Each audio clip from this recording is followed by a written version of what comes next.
I got you. All right, creatures of the night, and all our loyal members of the Pod Street Krew out there, welcome to Talking Taker, our encyclopedic exploration digging up the career of the greatest professional wrestling character of all time, The Undertaker. I am not joined tonight by my tag team partner and my wrestling buddy, Mr. Travis White, but I am joined by, I would say, a founding member of the Pod Street Krew out there, one of our loyalist Talking Taker friends, a member of the Talking Taker family. He is the originator of our brother podcast, someone who has, I guess he has technically been on the show, I would say, besides me and Travis. I think you have technically been on the show more times than any other guest now, officially.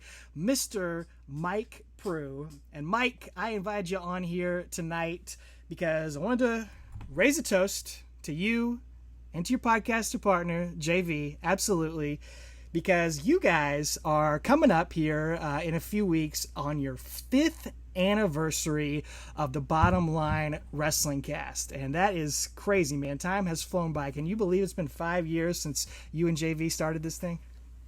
I cannot believe that at all, but thank you for that great introduction. Yeah, you guys know me. I've been on a bunch of times. But, yeah, I can't believe it's been 5 years. I mean, just, you know, you're in the same position, too. You're 6 years now, 6 years now, yeah. So where does the time go? It goes to a lot of this and a lot of watching WWE Network and Peacock. Good point. Good point. Yeah, where does the time go? It does go to doing this, but it just seems like it's such a part of our lives now. Yeah. That it's just more routine. It's like, oh, that's the thing I do now. You know, I don't get paid for it or anything, right. but hey, I gotta do it. You know. Yeah, like you and I, well, both of our shows, we went from weekly to we do ours monthly or once or twice a month. You guys do yours a couple times a month, and when we made that transition, it felt weird to not go every Tuesday at 9:00 or whenever me and Travis would record. I was like, okay, it's our recording night. What am I supposed to do here? I don't know what to do with this free time. Yeah, I was just talking to JV on one of our latest episodes about this, and it's like, how did we do that every week? Yeah, like, that too. Now that we're not doing it every week, it's like, how did we find the time? Because now, doing it every 2 weeks, I feel like we are not ready to go when it's time to go, or it's just like, oh, well, we gotta watch this, gotta get this ready. And it's like, before we were like on top of it, like on it. So I don't know. I guess maybe it's like kind of like, we were talking before the episode started recording. We were talking about like heading into retirement, like one day down the road. It's like both of our podcasts are kind of like in post-retirement mode. Like, we're retired, but we got to keep working. Exactly. So we're just like, all right, well, I'm not going to work every day. I'll work a couple days a week. No, we're in the Rick. And that's what we're doing as podcasters now. We're just hanging in there. Yeah, we're the WrestleMania part-timers. You know, we come in every few weeks, every few months, and have a big spot fest or whatever. But yeah, actually, I was listening back to your first episode a little bit earlier today. And you said, no, I mean, it actually sounds really good, and you guys have the format down. But you said a couple funny things in the first episode. You said, we got this mapped out, and I think we'll be done in about a year. Here we are, 5 years later, still going strong. I mean, at this point, we are extending. We're just true. We're just we're hanging on. Yeah, that's funny. You said, we might go back and hit some of, the early Stone Cold stuff. Like, we might do a little watch along for a little Stone Cold and Bobby Eaton match. And I thought that was funny because you've been doing Stunning Steve Austin now for like a dozen episodes of that. And there's been a lot of Stone Cold Bobby Eaton coverage in there. Yeah, I mean, we didn't really know what the plan was, I guess, when we started. Everything evolves and changes. But, go ahead. Well, you said something that Travis and I were guilty of also. You said, you're going to try to keep these probably an hour or less, Right, because at the time when we started these podcasts, that was like the demographic. Like, it had to be an hour. Like, that's what people want to listen to. And I eventually get to the point where it's like, forget that, Yeah, do what we want to do, and give it justice. If we're happy talking about it, we'll just keep going. If people like it, they'll listen. If not, they won't. But essentially, it's a hobby for us, and we weren't trying to capitalize on making money or anything. So it's just whatever. We just put out what we put out. Well, I don't think you can come out of the gate strong as two newbies, two nobodies. Saying we're going to drop a 4-hour podcast right here. You want to ease into that and develop that relationship with the audience. Then when they start liking you, you can, you have that freedom and flexibility. And I think you have developed that. And I'm excited that you guys are still going and you've been going strong. But I just wanted to talk. Yeah, I thought it'd be fun to just get to know you a little bit more and get to know, the story behind the Bottom Line Cast. And then you and I are going to do a little watch along for a classic Stone Cold and Undertaker match. We've done a few of those, but we're going to do the first one from Monday Night Raw, at least in the WWF. So that'll be still to come here. But Mike Proulx, man, tell me about you. Tell me, what's your earliest wrestling memory? What was your first time you can remember seeing pro wrestling on TV? On TV, my first memory is actually not TV. It's being in live attendance. Wow. And I don't even know why I recall this memory. You would think I'm too young to have memories of this, but it was 1986, December of 1986. So I would have been just about to be 4 because my birthday is January 5th. So it was the end of December. It was like a week later is my birthday. So I'm 3. And I'm at the Providence Civic Center in Rhode Island. And it's a house show. And my uncle and my father always went to house shows together. And at that time, I guess they thought, okay, it's time to bring him, or whatever. Or it was just like my dad was stuck with me. My parents are divorced, so it might have been the day that my dad had me. Like, all right, we're going to wrestle. He's coming too. Yeah. And it was Hulk Hogan versus Jake the Snake Roberts was the main event, and the image just stood out that I never forgot. We were in the very last row, very last section, and it was that match, Hulk Hogan, Jake the Snake, and at the end, it was just powder everywhere. What happened was Jake had powder he was going to throw in Hogan's face. Hogan punched him, and then the powder went all over the place. And the crowd popped, and it's just, what a scene. It's just a cloud of dust. Yeah. And that image stuck in my head. And that's what I remember as being my first wrestling memory. And I got a t-shirt too, so that was something that I was able to have as a keepsake that reminded me of actually being there. And man, I'm always making bad decisions when I buy wrestling merch. And my shirt was George the Animal Steel. Hey, that's nothing wrong with that. I'm an animal lover shirt. I think yeah, that's what it was. I'm an animal lover. And actually, there was another boy that went with me. It was my dad's girlfriend's son. He got tagged along with me. So I guess that was a way to kind of connect us together. Yeah. Oh, we're like brothers now, whatever. But I don't know him anymore. So anyway. But he made the right choice. He got the classic Jake the Snake Roberts shirt. That's a good one. Yeah. I mean, how could you not be hooked from that? That visual at that age, these guys larger than life. I mean, two of still the biggest icons ever. I'm sure Jake had the snake out there in the ring at some point. I mean, what a spectacle. Yeah. It's a great memory. And from that point on, that's when I started to watch wrestling, because my uncle would tape wrestling. Okay. He'd tape everything. Saturday Morning, Superstars, or Wrestling Challenge, whatever it was. Oh, I would always get those tapes. Yeah. And oftentimes not give them back. That's okay. Oh, that damn kid never gave the tapes back. So you had your WWE Network, you had your Peacock right there building up early on from the early days. Yep. So obviously you love George the Animal Steel. I mean, who are some of your other favorite guys there when you were really young? All right, so early on, I went through lulls, I guess. I'd watched early on, but then wouldn't for a while. Then go back into, I think after 86, 87, I just have a memory blank, I guess. I don't remember watching the stuff from 87 and 88 live. I don't really remember watching it live again until 1990. Okay. But I know the live experience. But then on TV, I have that gap. So I remember now from that point, WrestleMania 6. So WrestleMania 6, Ultimate Warrior. So I love the Ultimate Warrior in 1990. I was never really a Hulkamaniac. That's crazy. It's crazy you were a kid at that age and you weren't really connected to the Hulk. I think I was annoyed as a kid by him. Really? Because I'd go to wrestling shows, like from 90 through 92, and he was never there. Like, all the house shows I went to, Hulk Hogan's never here, and I just You're a B-town.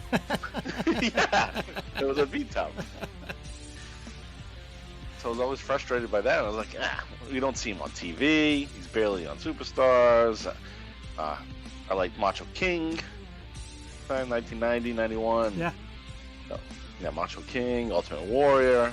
Those are my big ones. And looking in hindsight, it's like, well, I guess I still do appreciate the Ultimate Warrior matches. Oh, sure. Yeah, absolutely. Especially the pay-per-view matches. Yeah.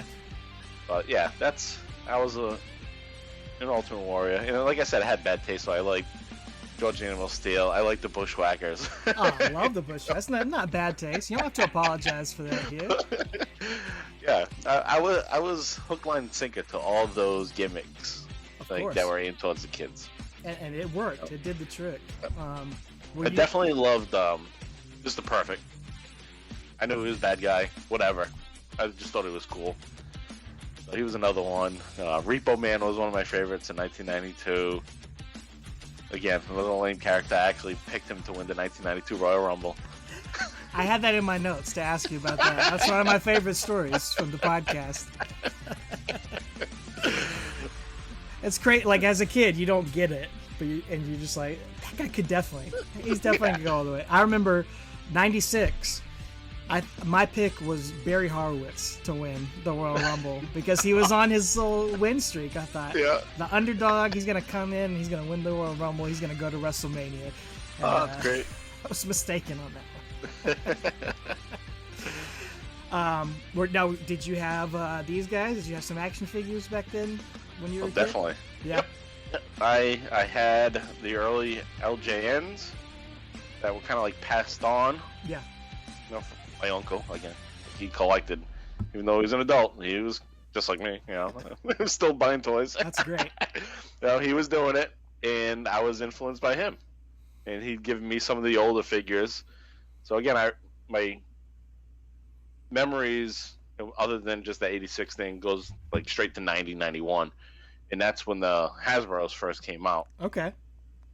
So he was collecting those, so then he started to give up some of the older toys. Play with these wrestlers. All right, here's Iron Sheik. Here's George Animal Steel. So I had those figures, and then I started to collect the Hasbro. See, I never had. I'm a couple years younger than you, so I didn't have any of the LJNs.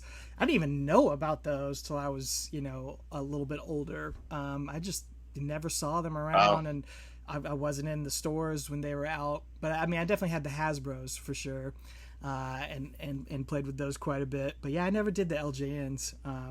But that's fun. Like, what was your who was your main guy in your figure fed? Macho King. Of course. The man. Absolutely. He had the crown, and I'd have my own little tournaments.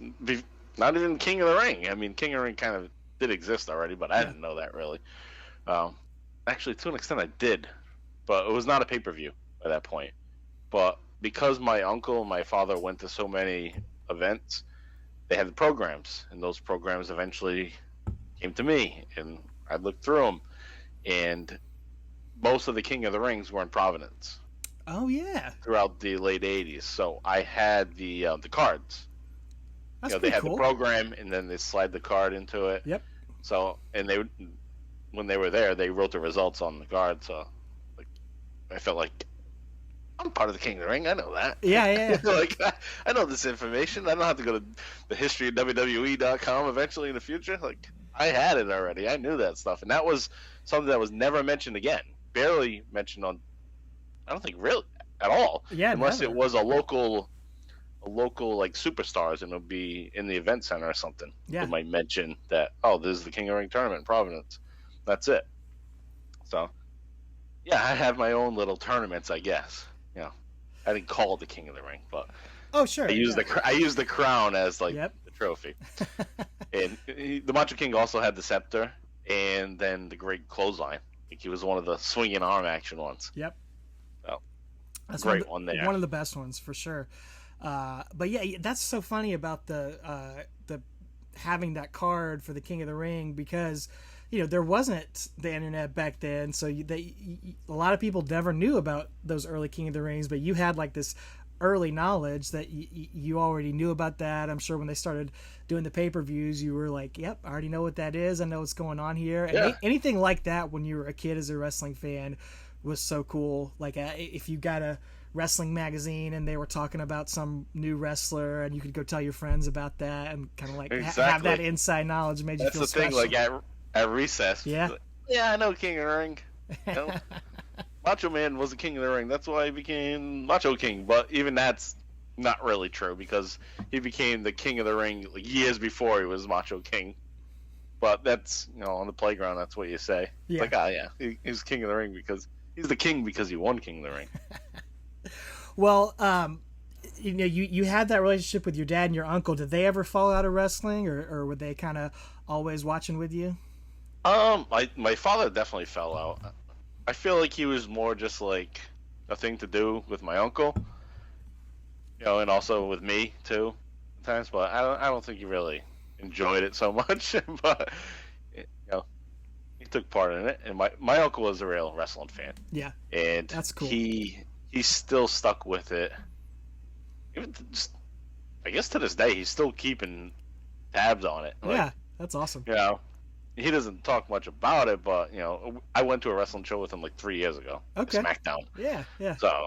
Yeah. So he's still kind of into it, and it's like, oh yeah, it's just one of the things. For me, I loved it as a child. I'm never giving it up. Yeah. I don't so care. You never it just had, reminds me of my childhood, and I'm keeping it. It's just one of those. It's part of my life. I don't care what people think about it. I'm the wrestling guy. Fine. Yeah. Yeah, and I'm sure fandom, kind of has ebbs and flows where you're more into it than other times. But there's never any time where you were like, nah, I'm not. I'm too old, too cool for wrestling. I'm too good for this.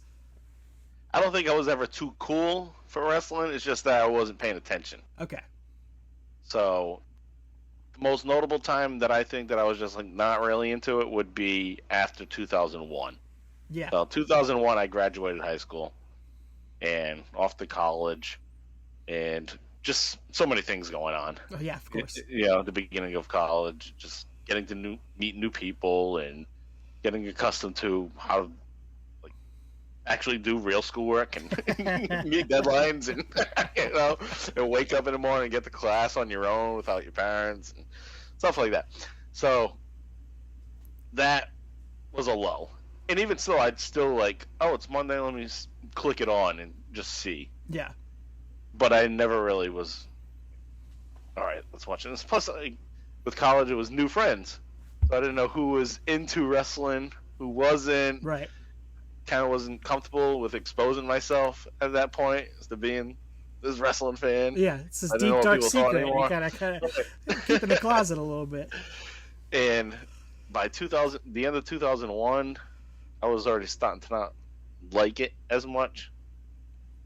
Part of that was Stone Cold was now a heel, and that kind of sucked at the time, even though I think totally different now. But yeah, so there were some changes, and WCW was done. Right? They were done by then. Yeah, 2001. Yeah. So it was just seemed like it was falling apart. I was like, yeah, okay. Well, I guess that's done. You're not alone. I mean, you look at the ratings for that time. You know, that's when things started to fall off for pro wrestling for a long time. So, I think that's a pretty common story. But obviously, I know you were a huge fan during the Attitude Era. I mean, was Stone Cold always your guy or one of your guys during that time? Yeah, right from the start. Yeah. Immediately, because he came in as the ringmaster, and I already knew him as Steve Austin from WCW, and I liked him there, and I liked the potential of him, and I thought, oh great, now he's in my promotion, the one that I like, like the most. Right. Like, it's just, being from where I am, that was my home team, WWF. Like, all right, he's gonna be a big star here now, and he was the ringmaster. But still, I knew this guy can wrestle. He looks good. I'm always keeping an eye on him. At that point, I was a Bret Hart fan. Mm-hmm. Okay. But Steve Austin, I knew was like, this guy could be something. And then Bret Hart saw that in him too, and that's why they had that legendary feud. I mean, of course, it put Stone Cold on the map more than anything. That feud with Bret Hart, '96 and '97. Were you watching pay-per-views at that time? Like, did you watch the Austin 316 speech and King of the Ring? Did you watch that live? I did. Okay. Yep. Yeah. Watched that live. Yeah. My uncle got it for us. And my cousins, we watched it, and I'm not lying. That promo stood out. Of course. That was an immediate reaction. Like, wow, that was so cool. He said a swear word. You know what I mean? Like, so that stood out as at the time, 13-year-old.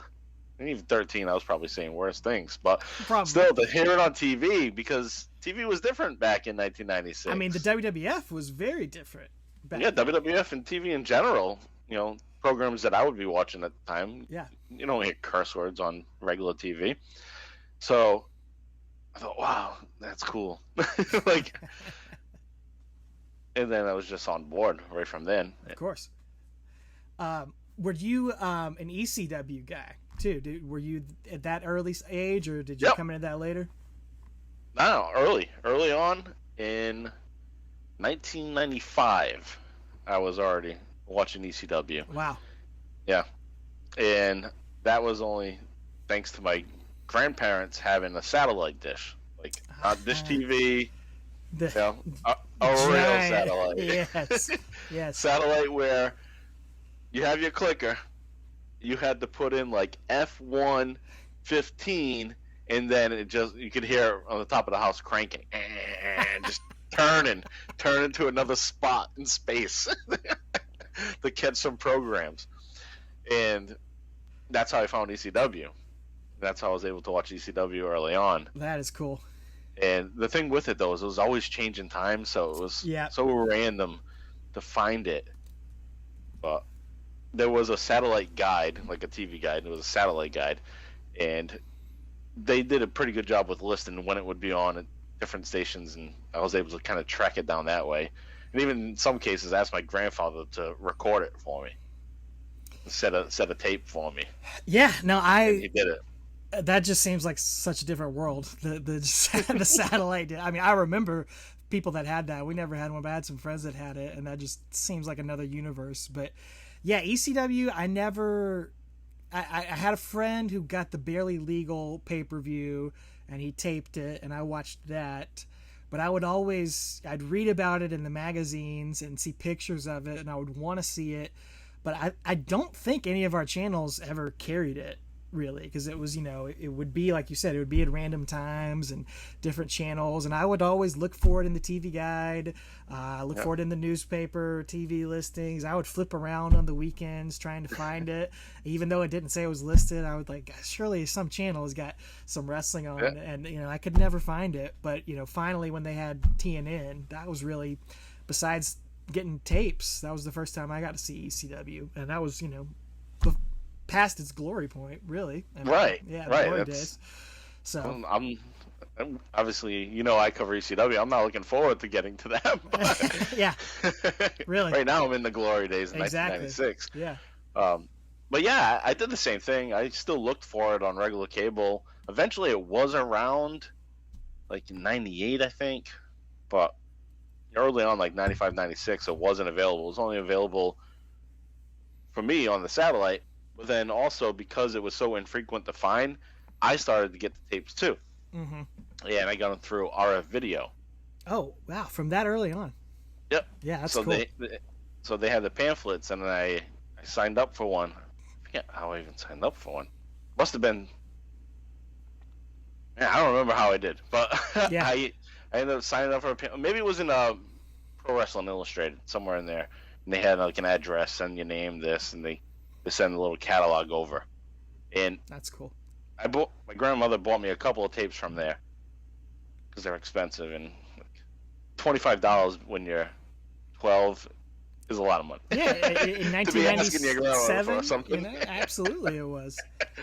But what I loved about just the RF video guide was it listed the matches. So that was enough to get me excited to be like, oh, Too Cold Scorpio against Sabu? Oh, I can imagine what happened there. And I'm just like fantasizing about the matches in my head. Yeah. And like, oh, one day I'm going to see this tape from you.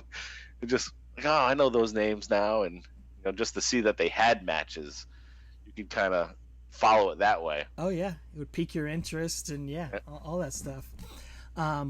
Now, did you get to go to any shows during the Attitude Era? Because I've seen Stone Cold do stunners, and he was the referee at 2 of the WrestleManias that I went to in different matches. But I never saw Stone Cold wrestle live, and that's like one of my biggest regrets as a wrestling fan. Neither have I. Oh man. Yep, that was that time period, 98, 97. I just didn't have access really to go to shows. Early on I went because that was a thing, like my dad would bring a kid, like me bringing my daughters to the movie or something. Like when you're 14, 15, your dad doesn't really want to bring you to anything anymore. That's true. So I was just in the dark. In regards to live shows at that point, I was just watching it on TV. Yeah. Which was fine with me. I never got like, oh, I wish I was at Providence right now. I wish I was at Boston Garden to see this. I guess the one time was WrestleMania 14. It was in Boston Garden. I was like, oh man, I wish I could that go. Would have been cool. But again, I was only 15 years old. Yeah. And if I went, it would have to be with my cousins, my uncle. It just would have been a whole thing. And it's a Sunday night. There's school the next day. Yep. So that was always a problem. School's always the next day after a pay-per-view. So yeah, same boat. Didn't get to see Stone Cold live. Yeah. The only live show I can remember from that time period is I went to of all shows, a WCW Monday Nitro. Okay. In Providence, Rhode Island. How about that? Yeah, so they rarely ever went to Providence. Yeah. But this one I made a point, like, oh, can we go to this one? Because they're never up here. And they did. And it was the worst episode of Nitro, I think. That's stiff competition, right? Because it was the night of the NBA Finals, so it was cut short because the finals are the playoffs, rather. Yeah. It was on TNT. Yep. And it was like a 1-hour episode. It was Glacier versus Goldberg was the main match. Heck of a main event. It was the night after Slamboree 98, and Eric Bischoff, which is notable, and people remember this, Eric Bischoff came down on the motorcycle with a crown on his head, claiming victory over Vince McMahon because Vince didn't show up at Slamboree to accept his challenge. Yep. But yeah, I was at that show. Historic moment. I mean... Oh, bad show. Yeah. Well, tell me when you and JV first crossed paths. Was it in high school or college or before then? Before. Okay. Junior high. Junior high. Middle school for us. That's what we call it here. Yeah. I don't know. Is it middle school or junior high? We have middle school. It varies. Yeah. Anyway, whatever. It was like 8th grade. I'm in 8th grade. He's in 7th grade. Or he was in 8th grade. I was in 9th grade.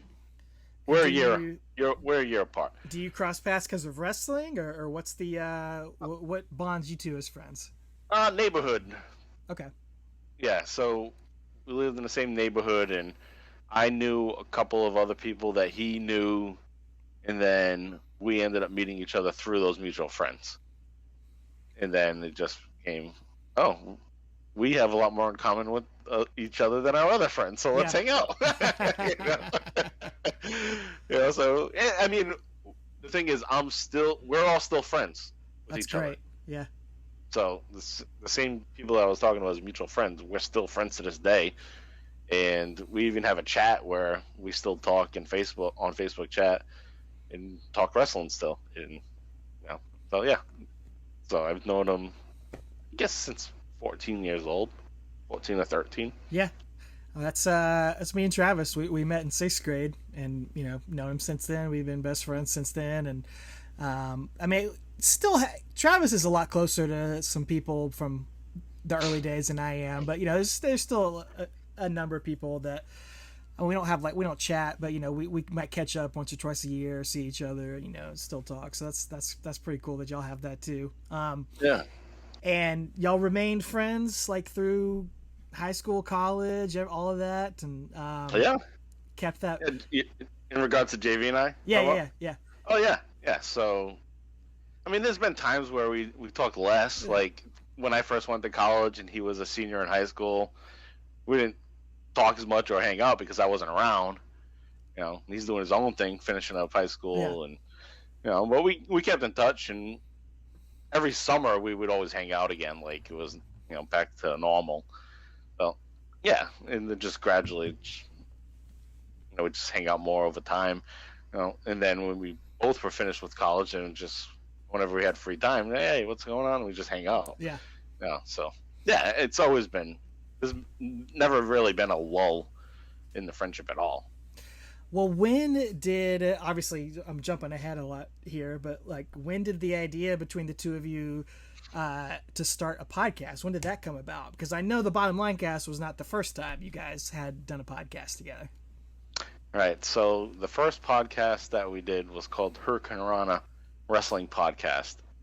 And that came about because, and I wasn't initially involved in this, but it was JV, his brother Pat, a friend of ours, Eric, one of our friends from childhood, Rob, and they started to get back into wrestling again. It was basically after CM Punk in the pipe bomb.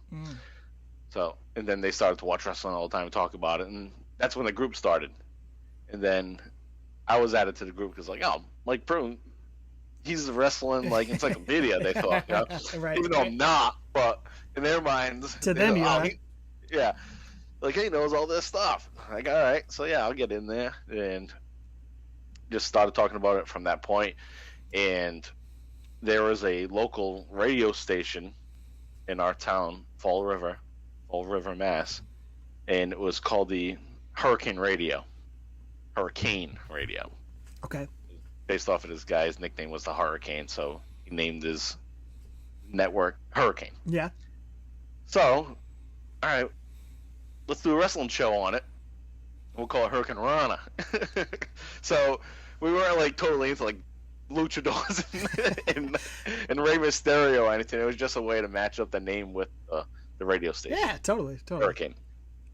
So it was a live show, not a podcast, just a live radio show. Wow. Talking wrestling, which again preceded me. I wasn't part of that. I was in the group, but I wasn't on that show. So they did it for a while, and then for whatever reason it stopped, and then podcast became more popular. Let's do a podcast.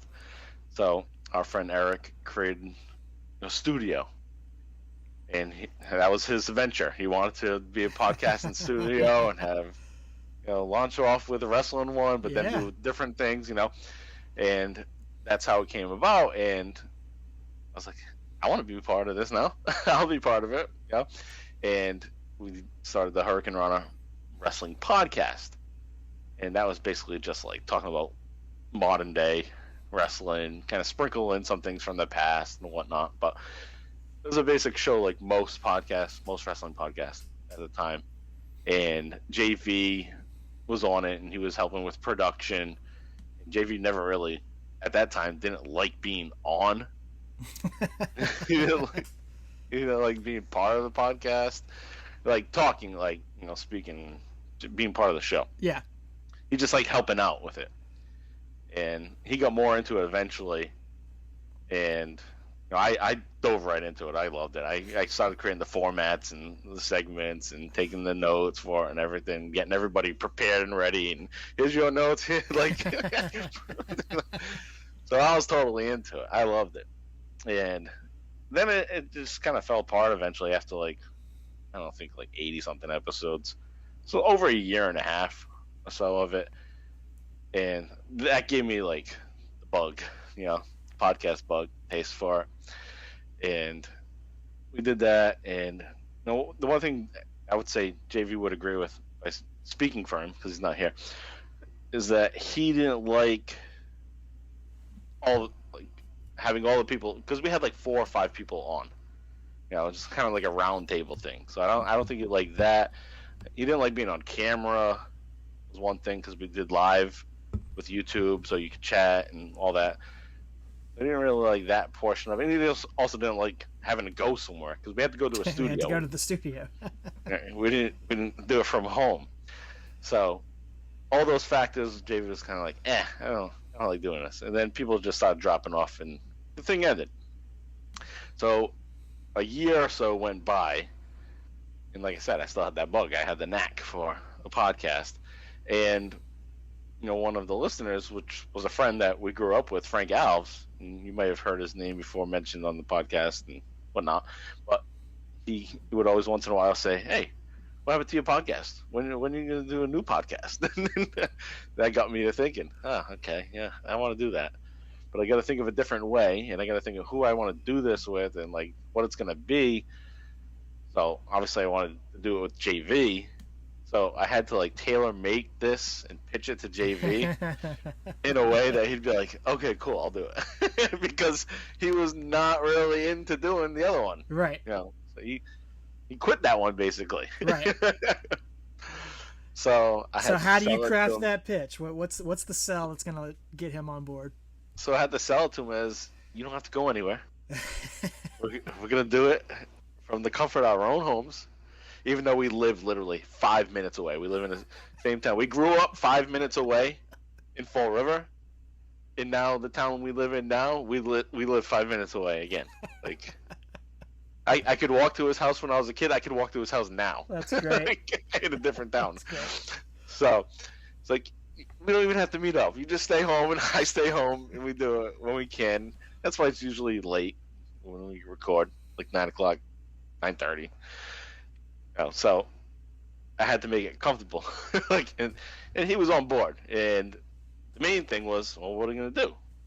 Because he didn't want to just talk wrestling, just regular wrestling. It had to be some kind of, focus. Yeah, gimmick. Because I'm not gonna watch Monday Night Raw and SmackDown and whatever every week to do this podcast. There's enough of those out there. Right. So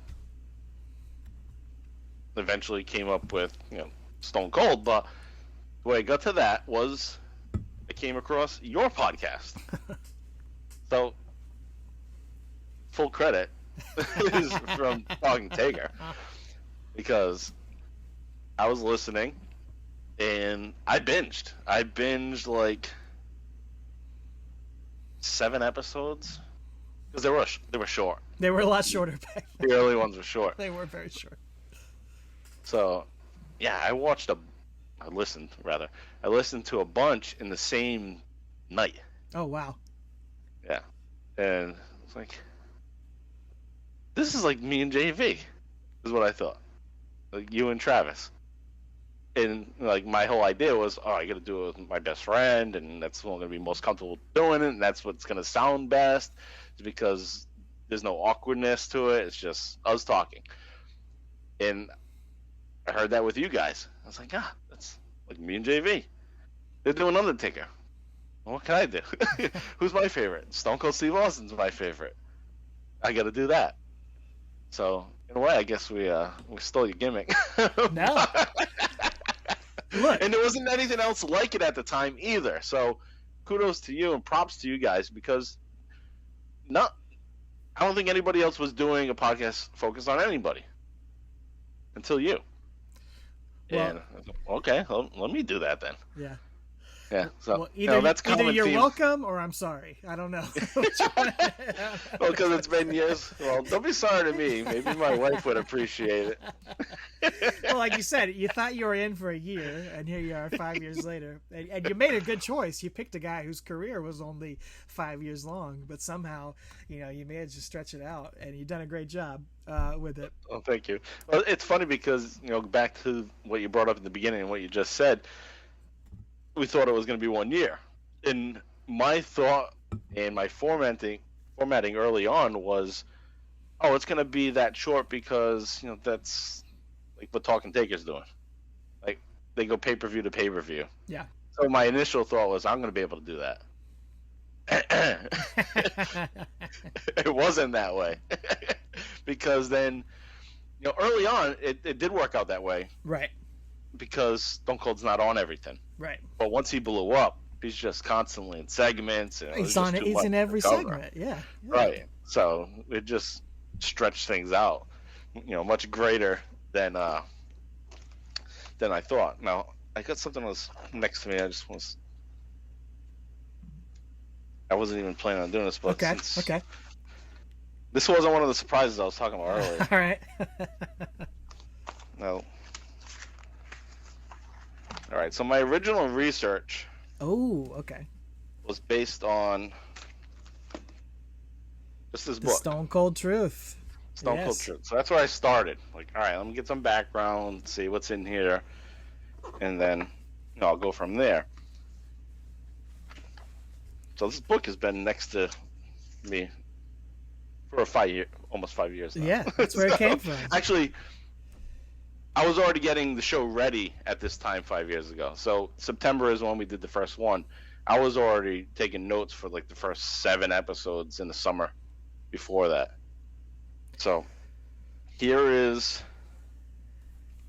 my original notes. Wow. Notes That's awesome. The format. Just the format. Yeah. Handwritten. So episode 1. Yeah, handwritten. Folded paper. And then eventually I'd go back and just, for my own kicks, look at it and be like, okay, I thought episode 38 was going to be Survivor Series 2000, Triple H, no DQ match. But then I wrote, you're probably not going to see it anyway, but I wrote, it actually ended up being episode 66, 67, 68. So episode 38 was supposed to be 30 episodes before. Yep. 30 episodes before it actually happened, and that one thing ended up being 3 separate shows. Oh, that's hilarious. So yeah, I still have that breakdown. This is going to frame somewhere. It's a historical document, man. I used to do most of my notes handwritten before I started doing them in like a Google Doc. Same. And I kept one. I threw a bunch of them out because I just like, all right, done. Because actually, I would write them down on paper while I'm watching. Mm-hmm. Yep. And then type it after. It's because I didn't have a laptop at the time, to do it. So I do it at work. Shush. But I have one randomly here. It's episode 20. I don't remember if it actually was episode 20, but it was No Way Out, January through February *98, and here's the original. That's cool. Set out there. Yeah. Lame. No, not lame at all. I feel like I should have stuck to this format because once I got on a computer, I just started taking way too many notes, and the episodes become longer and longer. Well, I tell you what, I think that is a testament to your success and why it's lasted so long. Because you're right. I mean, there wasn't a lot of people doing this sort of gimmick, but there have been some other ones that have popped up, in the past 5 or 6 years, and most of them peter off after 5 or 6 episodes or so. Yeah. And there was a Bret Hart one. Yep. There was a Chris There was Jericho a Hulk Hogan one, I think. Yep. But you guys stuck with it. You never let up. But I think it was because you showed that commitment. You showed that passion about it, through your notes. And I've received some of those notes from some of the watch-alongs that we did, and I was always so impressed by it because Travis and I, we take notes and we'll email them back and forth. But, I mean, you had the formatting down, the timeline down of everything, and I always thought it was so professional and so well done. Nice. And, I think that's a testament to your success. Thank you. Appreciate that. Absolutely. And that's what I was doing back in the Hurricane Rana, like I said. Yeah. Just like, here's the format, guys. I don't know. No, you took it seriously. I'm just, that's one of my things is just being organized. Even though it doesn't always seem like I'm organized, but I am. Anybody can start a podcast, but very few people actually commit to it and make it a success. What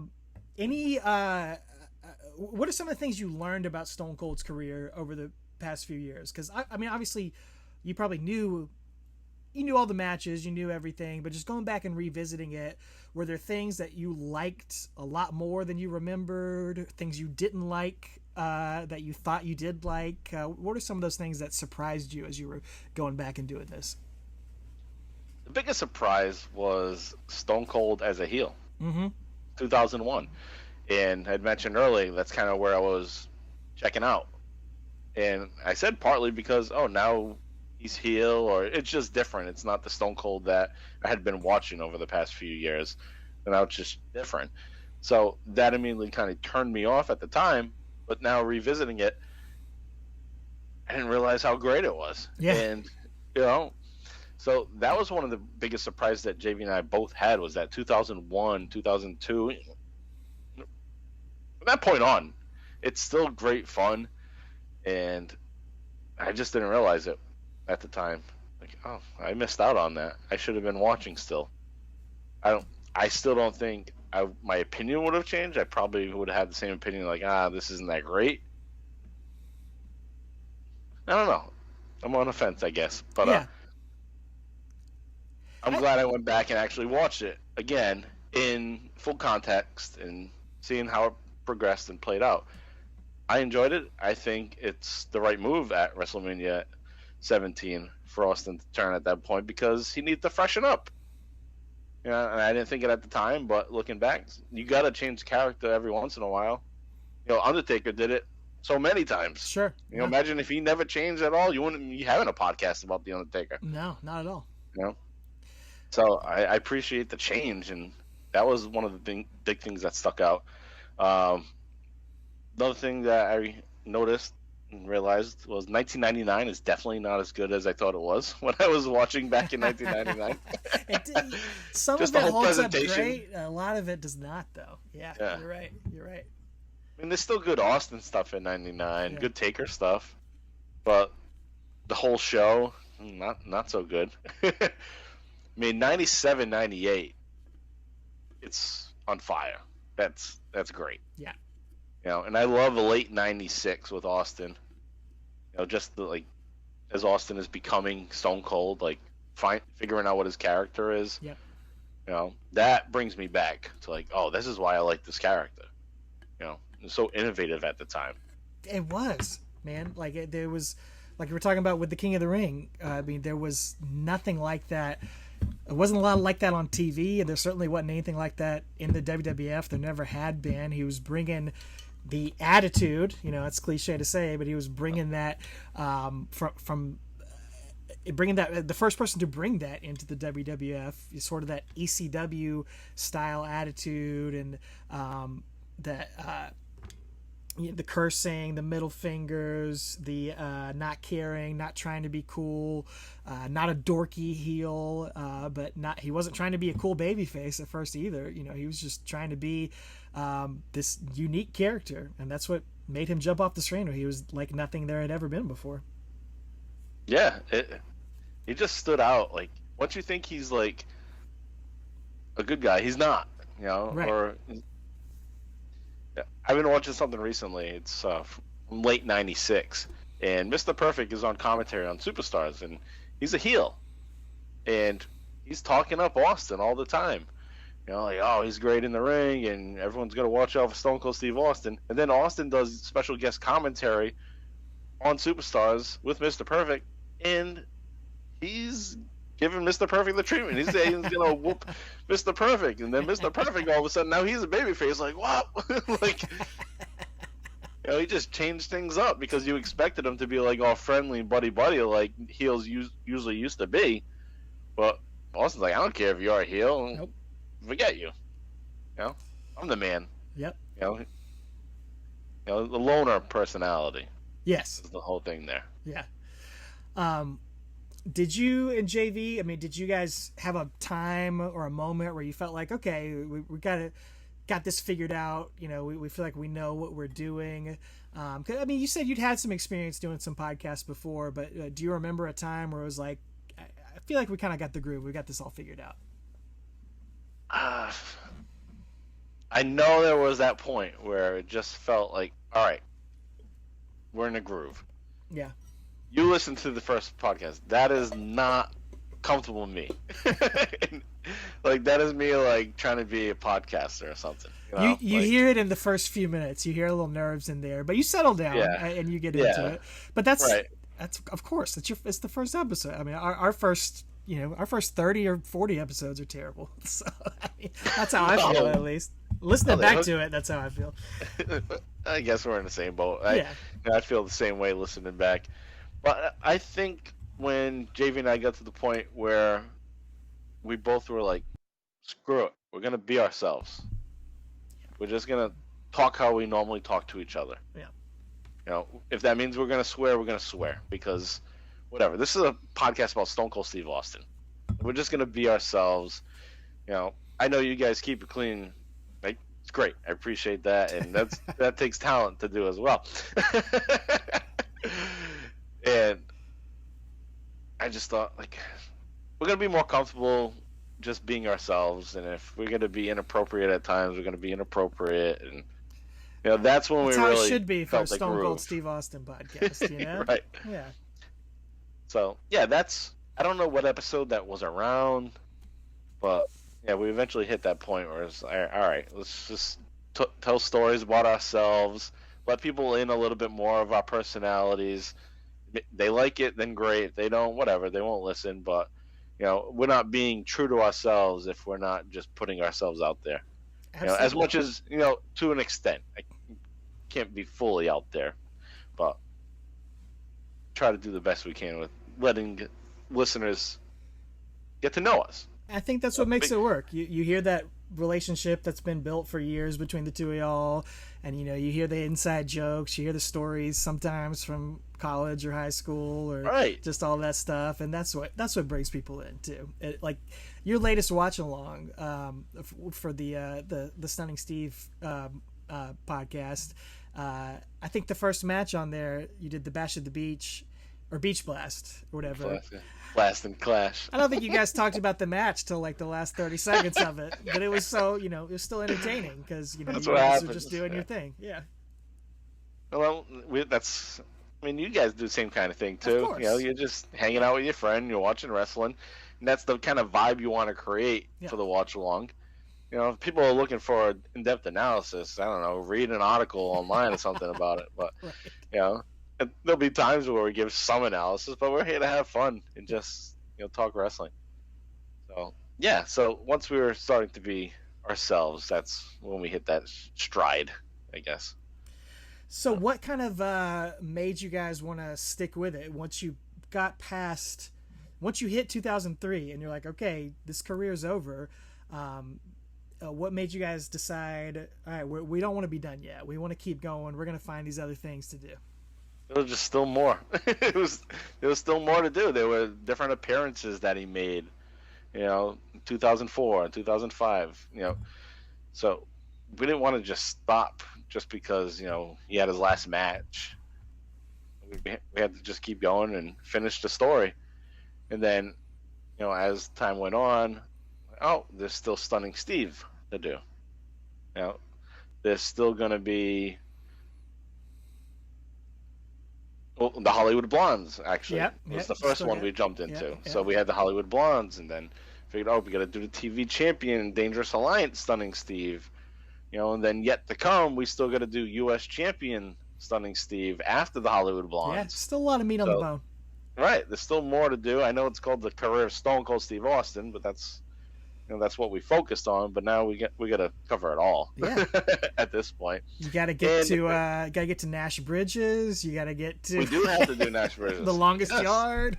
Yes, we'll get to all those things, and you know, and at this point now, there's no pressure. It's just leisurely. You know, it's every 2 weeks. Yeah. You know, maybe down the road it's once a month. Who knows? You know, but we'll just keep putting stuff out there. And now we want people to still find the earlier episodes. Yep. So we want to keep this podcast active. Because once we stop being active, then people won't find it anymore. So we got to keep putting some content out there. And with what we're doing now, I feel like it's a great way to get people back into the earlier stuff, because now we're starting to hit on things with the variety pack that bring people back to Stone Cold Steve Austin.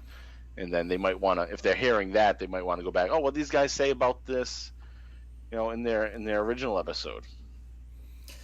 I've loved the variety packs, and I think I can hear it in the two of y'all. I think y'all have really enjoyed doing those too. It's like a fresh new spin on things, and I think you can do. There's so many ways you can go with those. So I'm looking forward to hearing more of those in the future too. Yeah, it's a breath of fresh air, basically. Yeah. And I think I give us more work than we were expecting. That's okay. Because. Yeah, we're only doing a variety pack once a month because Stunning Steve is every other 2 weeks. Yeah. Right. But basically that variety pack is 3 episodes. Yeah, all in one. Yeah. Because they're almost like close to an hour each.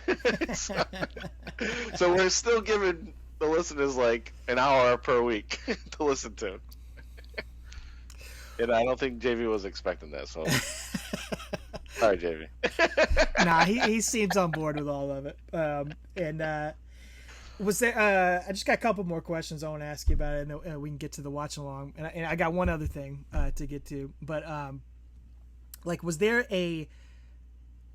a moment you can think back and remember that just like made you guys just laugh more than ever, like just unexpected, like you did not expect to just go off the rails in a certain way that you did? Or just a moment in recording that's like that's one of my favorite episodes or something like that. Oh man, there's so many. I can't even like pinpoint it, but I just know there's times when I randomly go back and listen to something that'll crack me up. Because oftentimes after I'm recording, I'm just done with it. Like move on. Like I don't remember what we laughed about, what was funny. If I go back to something, then I'll recognize it. So yeah, it's tough to pinpoint exactly what. A lot of times it's not even like Stone Cold related. It's kind of an offshoot of something that happens, and we just start talking about something different. But yeah, sorry, I can't really give a good answer. But there's definitely been a bunch of times. Yeah. Well, I don't have a good answer for that one. People have to go back in the archives and find. Yeah, go in the archives and you'll find plenty of things that cracked us up. Yeah. No, moment-wise, I don't know. This is just one that always stood in my head that not for like between me and JV just laughing, but it's just a Stone Cold moment that I didn't remember, and to this day, just in my mind, I love this moment now. Is when Stone Cold Steve Austin comes out and he just stuns William Regal, and William like he doesn't say anything to him, he just comes out, stuns him, walks away. It's one of my favorite all-time moments. Now, with that said, that is a little preview for an upcoming variety pack. Ooh, okay. A little preview number for one people stun right is. Oh, that's right. That's what the next one's going to be. I just want to ask you real quick about you and JV. Also, you have the ECW Extreme Live Cast. When did you guys start that, and what brought that into existence? All right, so with that, we started that just the spring after we started Bottom Line Wrestling Cast. So we started Bottom Line Wrestling Cast was September 2018, and then the spring of 2019 we started ECW Extreme Cast, and started off just as watching ECW Hardcore TV right from the beginning. First episode that was available on the network at the time, which would be April of 1993, and we weren't going to do it the way we did Stone Cold's podcast because we didn't want to take more copious notes and stuff like that. Right. So, if we were going to do it, and again, oftentimes it's me trying to get JV to do something that he might not want to do, so I got to figure out a way that he might want to do it. So I said, it's watch along style. We're just going to watch and talk, and and you haven't seen ECW, so this will be a new experience for you. And he was on board. Like, all right, that sounds cool. And we also used it as a vehicle to promote Bottom Line Wrestling Cast. Sure. Because the way this came about was through Booking the Territory. So, Booking the Territory, the Unprofessional Wrestling Podcast with Mike Mills. I'm not sure if everyone's familiar with it, but it's a good podcast covering mainly NWA, WCW. And they had a Podbean originally and the paid service on there, and then they went to Patreon like most people do now. And he was looking into maybe doing like a network, have different shows other than just their own, and have some Patreon content. So I initially talked to Mike Mills about doing an ECW show and doing it with him, but he, his plate was full. Yeah. So then I proposed, all right, well, me and my buddy JV do the Bottom Line Wrestling Cast. How about we do it? And he's like, all right, fine, that's cool. And he trusted that we'd get stuff out there on time, and it wouldn't just be like, hey, here's this new podcast, here's an episode, and then they're gone. Yeah. So he had to know like we were somewhat committed, and us, having done episodes of Steve Austin already, he knew like, all right, these guys, they can commit to doing something on a weekly basis. In this case, it was going to be bi-weekly, so we started bi-weekly at that point and have maintained that just to keep the caseload off of us. But, that's how we started out with that, and that's been going on almost 5 years as well. Yeah. So we've been managing to do that. And that one's easier because, again, it's just hit play and let's talk and have fun on that one. No notes. I mean, I do take notes and I look through stuff, but it's not like Bottom Line Wrestling Cast where it's like I got to write down things that I want to remember to say. Who's your favorite guy you've seen in those early days of ECW that it's been ECW. You always pop when he comes up on the screen? Well, Sal Balomo was one. Wild Man Sal Balomo, we loved him. We loved the one of the announcers, Jay Sully. I don't even remember that. Yeah, he looked like Rob Riggle. You know Rob Riggle, the course. actor? Yep. He looked just like him. If there was a movie about ECW, Rob Riggle would play that guy. A small role. It'd be funny, in it? Terry Funk was one of the best right from the start of ECW. Sure. I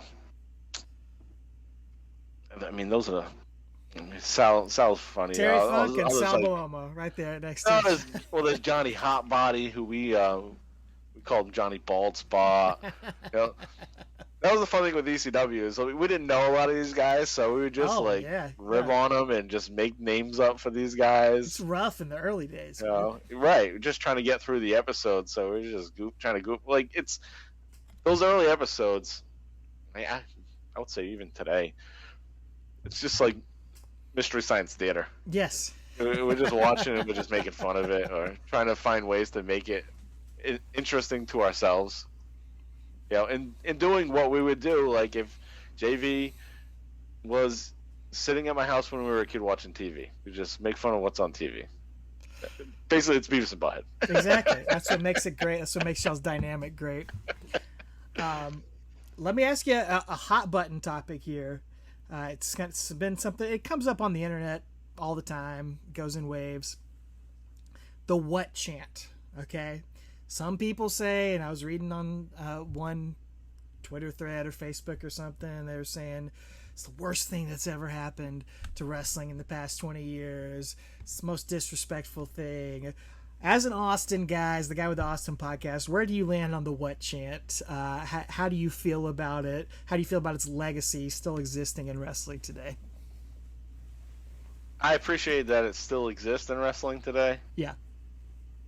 It's just a testament to Stone Cold Steve Austin and his character, and then also a line that came from a time when most people didn't like Austin. That was the heel change. So people crap on that, but then they're still doing the what. Like, so what do you like? Do you like it or not? So I like that it stood the test of time. It's part of the wrestling show. I mean, And the audience are the way they are today anyway. They're going to do that. They're going to find a way to chant in the what has lasted. I didn't like it for a long time. I did think it was rude at times. But if somebody's not able to control the mic and take charge, then hey, that's their problem. Exactly. You got to learn how to react to the crowd, and if you can't handle it, well, too bad. I guess you're not good enough. So it's a way of the crowd like testing the performance, like how can you get out of this? Which I guess is kind of a jerk thing to do as a fan, but hey, that's what wrestling fans do, Right? It's a tough business. I would say that was annoying, but nothing is more annoying than this is awesome. So yes. I think you're right. That's cringeworthy. This is awesome. All right, come on. I'll take a what chant over that. Yeah, yes, absolutely.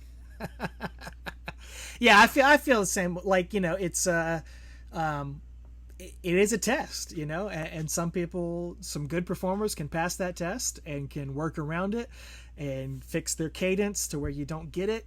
But it's fans responding to what they see in the ring. People don't chant what if there's something entertaining going on or if the promo's not boring or too long. People start chanting it when they get bored. And I'm sorry, man, the fans are always right. Vince McMahon doesn't always think that. He doesn't always trust the fans, but in my opinion, the fans are always right. And yeah, there are times when fans go into business for themselves and they're just trying to put themselves over. That does happen for sure. There are exceptions, but I think in most cases, it means your promo sucks and you need to work on it and you need to figure out a way to save it if the fans start doing that. You mentioned there are Vince ways McMahon. to get around it. You mentioned Vince McMahon. Vince McMahon always found a way out of it. Of course he did. Yeah. Shut up! Something like that. Undertaker did. Good performers know how to do it. It's people like Charlotte or like that. Who I love. Charlotte's one of the best in-ring performers ever, but good Lord, when she gets a mic in her hand, it's terrifying. Yeah, she stumbles. What to do? Yeah, so it's one of those things. My last interview question for you is, I'm sure it would be a dream for you, just like it would be a dream for us to have Undertaker on the podcast. If you and JV could sit down with Stone Cold, have a beer, just do an interview with him, what would be like the number one question you would want to ask Stone Cold if you ever had the chance to interview him? I'm going to kind of dodge the answer on this because I've thought of it before. Like, yeah, we'd want Stone Cold on, but what do I ask? I mean, we watch it all. We've done research. I never really thought of what would I want to ask him. I just always thought, like, yeah, if we were to have that opportunity to be with Stone Cold Steve Austin on a podcast, we would just want to watch some wrestling with him and see where the conversation goes. Yeah. Instead of maybe conversation would naturally flow from that. I don't want to have prepared questions. Stone Cold Steve Austin. Okay. Because he's probably had interviews before. He's answering the same, same jackass questions, and so yeah, I always thought if we had an opportunity, we'd just watch wrestling with Stone Cold. So yeah, I dodged your question, but that's not a dodge. I think that's a great answer. I think that's awesome. I think he would appreciate that too. Yeah, I think that's what most wrestlers would appreciate too. Yeah, for sure. We want to be on a podcast. Let's just watch just cool match together and talk about it. Yeah. Well, I what I wanted to do to close out, and we're going to close out with this watch along too, but real quick, this will just take a minute. I found this magazine at my parents' house a couple months ago. This is the Austin 316 Special Collectors WWF magazine from September 20th, 1999. Oh, wow. It's got Stone Cold Got Milk ad on the back of it right there. Great one. But what I wanted to do with you as the Stone Cold Steve Austin expert. It's a trivia. Wrong answer, jackass. Jackass. Stupid question, jackass. What would Stone Cold Steve Austin special be without some trivia about the Texas rattlesnake? The following quiz consists of 20 multiple choice questions. It's multiple choice, okay? Okay. Covering all aspects of Stone Cold's life and career. If you're some kind of a smartass, you can try the 5 bonus tough SOB questions at the end. But if you think you're getting choices on those, think again. Love it. They have that in there. Yes, they do. All right. So, and these are, remember, this is from 1999. Okay. So keep that in mind when you're doing your answers here. But right. Pop quiz, hotshot. All right. What current World Wrestling Federation personality first managed Stone Cold when he made his wrestling debut in Dallas? Jim Ross, Paul Bearer, or Doc Hendricks? In Dallas? In Dallas, Texas. Doc Hendricks. Sorry, it was Paul Bearer. Oh, going back to the beginning? Percy Pringle, yes. Oh, I thought like maybe at a house show in WWF. All right. That was stupid. All right. It's okay. Okay. We got a ways to already go. one wrong. Crap. What does Stone Cold have tattooed on his leg? A shotgun, his daughter, or the state of Texas? Texas. Absolutely. This is a tough one. For what category was Steve Austin a presenter at the 1998 Billboard Music Awards? Best Rap Group, Album of the Year, or Best Country Music Artist? Best country music artist. You got it. 2 out of 3. Definitely not album of the year. No. Country music. Come on, that makes sense. All right, number 4. Stone Cold's epic 1996 King of the Ring win featured Austin downing Savio Vega in the quarterfinals, Mark Mero in the semifinals, and Jake Roberts in the final. Can you name his first round opponent? Sparky Plug. You got it without the choices. Absolutely. Correct. That's bonus for number 1 being wrong. Okay, yeah, I can give you a makeup point for that. All right, Stone Cold made his debut as the ringmaster in January 96 on what Federation interview segment? Under the Covers, The Brother Love Show, or The Snake Pit? Brother Love. Of course. Got that one. All you people out there in TV land. That's what he said. Yep. He was doing the little preacher thing in Absolutely. TV land. All right, during the first few months in his Federation, Stone Cold used what finisher to beat his opponents? The $1 Million Dream, the Boston Crab, or the DDT? $1 Million Dream. Of course. Stone Cold's first Federation Championship opportunity was at May 97's In Your House against The Undertaker. What was the name of that pay-per-view? Cold Day in Hell, Taker's Revenge, or Off With Their Heads? Cold Day in Hell. Got it. So far, almost perfect. On the free-for-all prior to SummerSlam 96, newly crowned King of the Ring Stone Cold faced the massive Yokozuna. How did Yoko lose the match? He was blinded by powder thrown in by a fan, fell from the top rope. Yep, fell from the top rope. Not like Jake the Snake and Hulk Hogan with the powder. Yeah. Stone Cold faced Mankind for the first time on November 18th, 1996 on Raw. How was the bout billed? Boiler Room Brawl, Tough Man Match, or Brawl for All? It was a tough man match. It was a Tough Man match. It was a back-to-back tough man match. It was later a match against Vader. It was also a tough man match. That was really cool. It was like really unique. I enjoyed watching those. I remember JV and I talking about this. Like, what's so tough man match about this? It was 2 heels. They couldn't say that. They couldn't say 2 right, bad that's guys. it, right?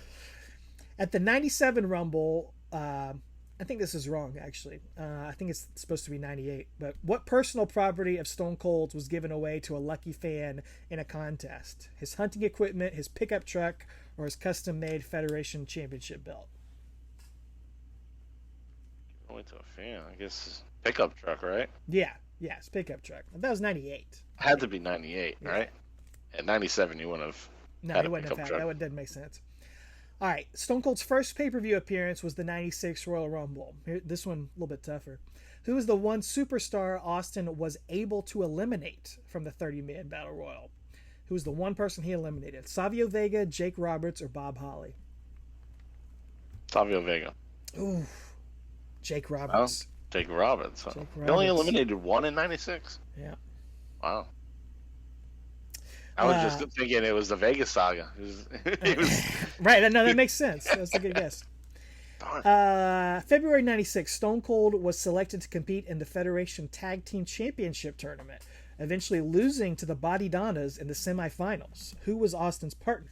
Mark Mero. Savio Vega. Yes, Savio Vega. Yeah, that one. Yeah. That makes sense. April 96, In Your House, Good Friends, Better Enemies. Stone Cold lost to Savio Vega in the Caribbean Strap match. What happened as a result of the loss? Austin lost the $1 Million Championship. Stone Cold's manager, Ted DiBiase, was forced to leave, or Austin had to kiss Savio's feet. $1 Million Man was off the WCW. Yes, he was. Joined the NWO. Billionaire Ted. Which of the following was not one of Stone Cold's Federation Tag Team Championship partners? The Rock, The Undertaker, or Shawn Michaels? Which one was not one of his championship partners? The Rock. Yes, correct. September 97, In Your House, Ground Zero. Stone Cold helped what combination win the Tag Team Championship? The Headbangers, Owen Hart and the British Bulldog, or Kane and Mankind? The Headbangers. Yes, he did. Which superstar cost Stone Cold the Federation Championship during his first blood match with Kane at the 98 King of the Ring? The Rock, Mankind, or The Undertaker? Say it again. Sorry. What superstar cost Stone Cold the championship during the first blood match with Kane at the King of the Ring 98? Rock, Mankind, or Undertaker? Undertaker. Yes. All right. A few more of the easy ones. On a roll. Which Canadian... Oh, sorry, this is not an easy one. Uh-oh. Which Canadian city dedicated an entire street called Stone Cold Way to the Texas Rattlesnake in 1998? Hamilton, Ontario, Calgary, Alberta, or Montreal, Quebec? 98. Take a wild guess. Hamilton. You got it! Right. Wow. I thought I was thinking Canada Calgary. hated Stone I was thinking Cold. Come Calgary. on, man. So, there we go. All right. December 98, Raw from New York's Nassau Coliseum. Stone Cold used a cement truck to destroy Mr. McMahon's car. What model of car did Austin fill with cement? Porsche, Corvette, or Jaguar? Corvette. That is correct. One of my... That's top I two or love that. three. Yeah, moments. When I can't see that enough. glass shatters, with that glass absolutely. breaking. All right. We talked about it a minute ago. What was the name of Stone Cold's character during his appearance on the CBS television show Nash Bridges? Jake Cage, Rod Parker, or Butch Michaels? Jake Cage. Jake Cage. Getting ready for that Nash Bridges episode Oh down the my road. God. I can't wait. In October 98, Stone Cold attacked Mr. McMahon while the owner was recovering from injuries in a hospital. How did he manage to gain entry? He hid in an ambulance, he told the nurses he was Vince's cousin, or he disguised himself as a medical doctor. I'll take it from here, nurse. I was hoping you Disguised did. himself. There we go. All right, so 18 out of 20 on the first round. Yeah. Tricky. That's an A. Yeah, it's a 90. You Okay. get a 90. Yeah. Now we got the bonus round. The tough Oh. SOBs. No multiple choice on these. And Okay. they are tough. During halftime at the Super Bowl 32, between the Denver Broncos and the Green Bay Packers, MTV aired the premiere Celebrity Deathmatch featuring Claymation Stone Cold providing color commentary. Which two celebrities battled each other in the main event on this MTV show? Howard Stern. Is that one? No. Oh, but I'm already wrong. Yeah, you are. Okay, what is it? Yeah, that's It a was tough one. Charles Manson versus Marilyn Manson. Ah, Charles. I should know that because I took notes on that for You- our celebrity deathmatch You did episode. a great celebrity I did mention deathmatch it on the episode. I loved that episode. SummerSlam 98 from New York City's Madison Square Garden, Stone Cold defended the title against The Undertaker. Prior to the pay-per-view, both superstars were featured on the SummerSlam poster, The Highway to Hell. The Undertaker was shown swinging the Empire State Building at Stone Cold. What landmark, New York City landmark, did Stone Cold use as a weapon? The Undertaker had what? What did it say? The Undertaker had the Empire State Building. What was Statue Stone of Cold Liberty. holding? You got it. Yep. Very good. Very good. Bonus points on that one. All right. Whew. I like this. I think you might get this one. I don't know. During a March 99 Raw, The Rock and Vince and Shane McMahon were in the ring when the Rattlesnake drove a beer truck into the arena and showered all three with brew. What brand of beer did Stone Cold use that night? Miller Lite. Oh, no. Coors. Coors. Coors. Ah. That's tough. Damn. One night. Well, what's your go-to? Is it Miller Lite, Bud Light, Coors Light? Coors Light. Ugh. Actually. No. You know, what's yours? I'm drinking Miller right now. Oh, you got Miller right now? That Miller's good. I think they're all fine. Yeah, they're all fine. I prefer Miller and Coors over Bud Light, though. My dad exclusively drinks Bud Light. He has his entire life. I mean, I don't hate on it. It's just, yeah. I can't. I gotta go Miller. All right. One night prior to WrestleMania 13 at the Rosemont Horizon outside Chicago, Illinois, the WWF held the 1997 Slammy Awards. Stone Cold beat out fellow nominees Howard Stern, Jerry the King Lawler, and Farouk to win the Freedom of Speech Award, named for what notorious celebrity? 1998. What year is it? 97? 97. Freedom of Speech Award. Man, definitely don't remember this. Got a guess? Howard Stern. He was a nominee, but the award was named after Larry Flynn. Larry Flynn, okay. Now, yeah, I remember that now. Stupid. Yeah, that is stupid. Final I got question. a couple bonus points. Oh, all right, there's another one. All right. In a 98 Rolling Stone magazine article, Stone Cold said he was voted the equivalent of Homecoming King by his high school classmates in 1983. What was the name of that title? The equivalent of Homecoming King? Yes, at his school in Texas. What would he have been named? This is a random question. It's so random. Oh, I feel like it's gonna be something made up. What would the Homecoming King be called in Texas? Oh, the Big Hoss. That's probably better than Mr. Cowboy. Mr. Cowboy. Mr. Cowboy. Steve Mr. Williams. Cowboy. That's funny. Oh, Mr. Cowboy. So 1 out of 5 on the bonus questions, but 18 for 20 overall. I mean, I give it to you. You get your props. And those are some obscure questions on there. I got a 91 then. I think so. Yeah. 5 points for each question in the first 20, plus 1 bonus point. Absolutely. Hey, well, I got an A. A minus. You got an A? Yeah, absolutely. Yeah. We'll give you that. But no prep. No prep. Just exactly. It was a pop quiz. Just 5 years of doing a podcast. Most of this stuff was like from over 4 years ago. Exactly. It's like I said. 4 or 3 years ago. Oh man. Well, do you want to do? You said you had some surprises. Do you want to do that? Or you want to do this match first? Do the surprises first. Okay. What do you got? All right, fine. You tell me. You tell me. It's your night. All right. So, you had gifted me, like we've done before. I've gifted you stuff. You gifted me. Yeah, we have. Right? We have. And generally I keep my stuff in boxes. But I figured, opportunity here on Talking Taker special episode to do an unboxing. Oh, let's do it. My own unboxing. Of a gift that you gave me. Yes. Stunning Steve. So, like I said, I usually don't open up figures. I have most of my Austins all in boxes except for one, and that is the Attitude Era Stone Cold with the shirt that you have on. Yeah. With the microphone and yeah.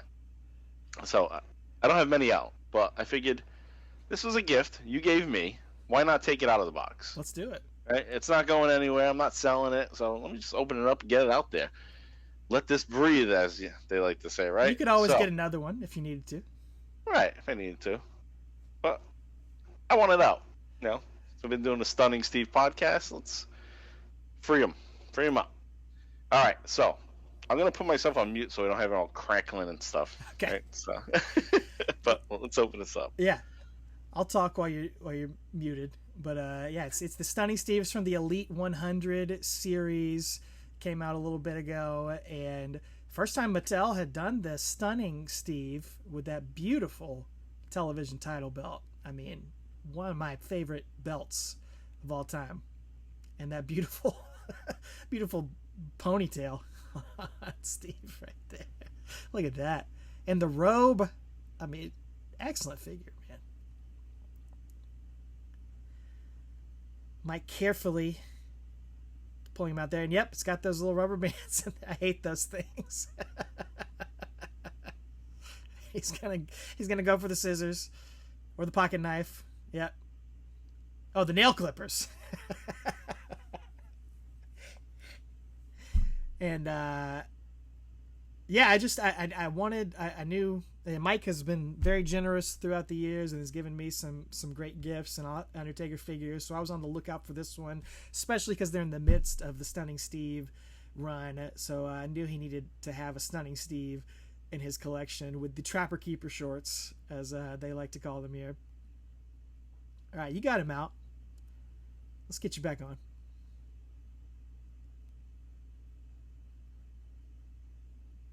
All right, so yeah, he's now out, and I had previously cut the edges of the boxes, with the tape, so that I can just pop it out. Coming prepared.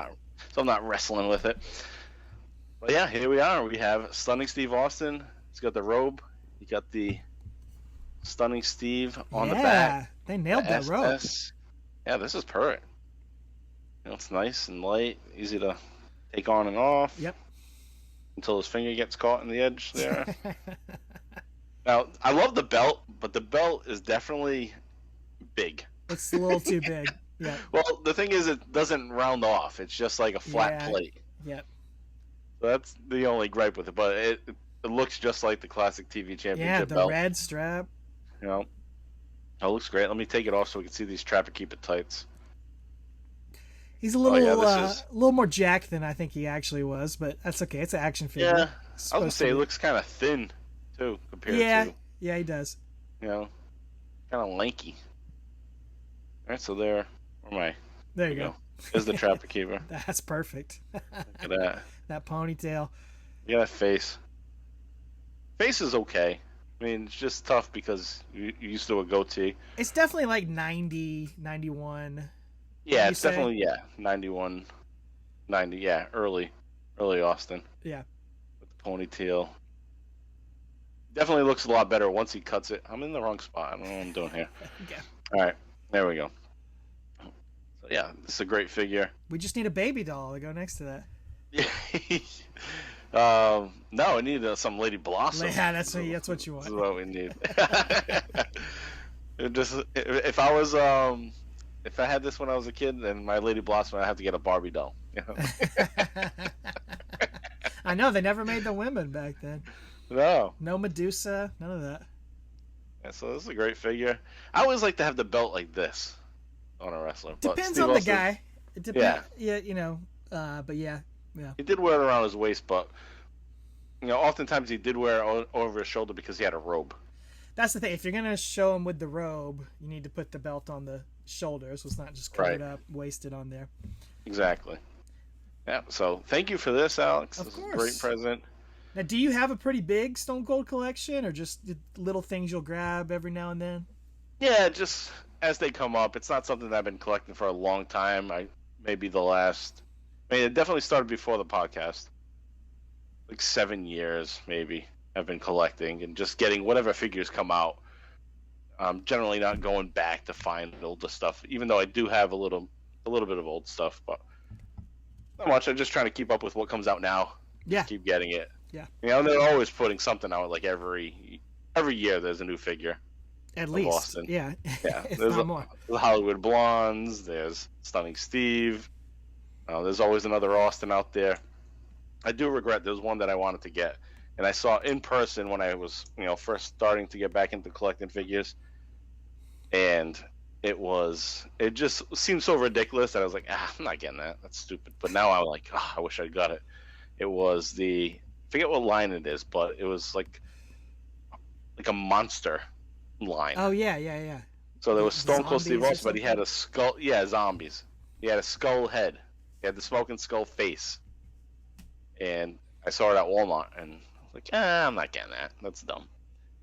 And now I look to try to get it on Amazon or eBay, and it's like $150 or something. It's like, wow, I could have had that for like, $15 or whatever.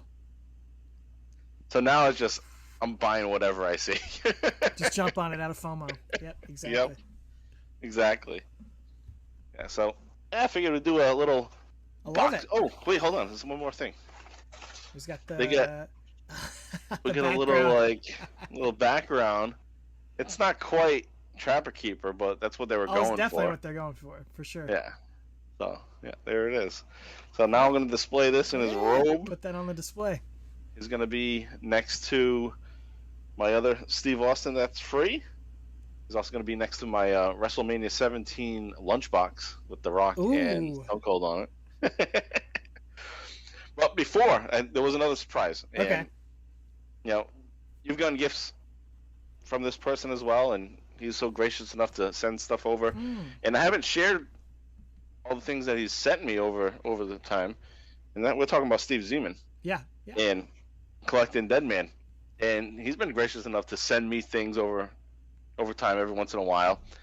And he sent me the great, the little Stone Cold that you put in water and then he grows. Yep. I had some tweets about that a while back. That was fun. I don't know if my wife had much fun with that. With it just, I actually used one of like the Tupperware cereal containers and filled it with water and put them in there. I don't think that was great use, and I don't think we could use that again because I don't know what kind of like chloroform was coming out of that from 25 years ago. But anyway, that was one thing that he had sent, but he sent other things over time, so I figured why not share them now here. Yeah, let's see them. And we got a Stone Cold toothbrush. And you have not brushed your teeth with that yet. No, it's still in the packaging. Are you gonna do that live on the air right now? The thing is, this packaging is so cool because it's from the time that I don't want to. And it's in like mint condition. Yeah, it's great. God, and in the back. There's so many weird Stone Cold things out there. I mean, there's a lot of weird Undertaker stuff, but there's even more weird Stone Cold items out there. I mean, that's not even scratching the surface. That's hilarious. Right. What's strange is, though, I was going to say, if there's a Stone Cold toothbrush like this, then who else had a toothbrush? He's not the only one. So I'm looking at the back. Here's the checklist. Collect them all. Brush your teeth with attitude, it says. You got The Undertaker. Yep. The Rock. Yep. A Big Show toothbrush. Oh. No. D-Generation X. All right. Triple H. X-Pac. Road Dogg. Mankind. And Kane. All had their own. Isaac Yankem has his own toothbrush. That's great. Yes. All right, so that was one gift. Here's another one. This is called a clip-on headlight. Oh my God. Like a keychain of Stone Cold's face. Yep. That's lights up, I guess. Yeah, it says batteries included. Oh my God. And let's see. It says squeeze my head. I dare you. Let's see. Imagine walking around with that in your pocket. This giant Don't work. Stone Cold head. Battery's dead after all these years. Yeah, I guess so. But they made 3 other ones. You had an Undertaker one. Yep. Kane. And then, of all people, Sable head. I thought maybe Sable was going to be on the toothbrushes, but... Yep. Sable, collect them all. Wow. All right, anyway. Who in the world is going to have that on their keychain? It's enormous. Maybe I need to. Let's pop this one out. Put it I on guess my in keys. in 1999, if you're wearing like the Jinkos or like the baggy shorts, Yeah. you're not gonna feel that in your pocket too much.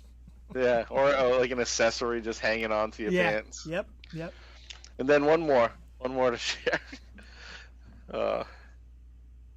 Oh, these are funny. Okay, and there were 3 different wrestles of these. These are head crushers. What in the world? So the big head, Stone Cold Steve Austin, and